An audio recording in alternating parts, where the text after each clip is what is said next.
अस्सलाम वालेकुम। तव्हां ॾिसी रहिया आहियो TN न्यूज़। अफ़सोसनाक ख़बर शामिल करियूं था।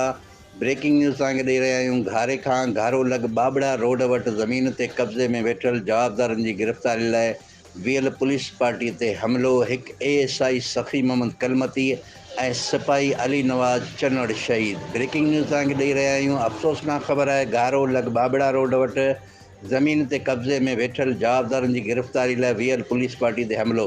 हिकु ASI सफ़ी मोहम्मद कलमती ऐं सिपाही अली नवाज़ चनड़ शहीद। SHO घारो इंस्पेक्टर मुमताज़ बिरोई ऐं DSP ग़ुलाम रसूल सियाल ज़ख़्मी।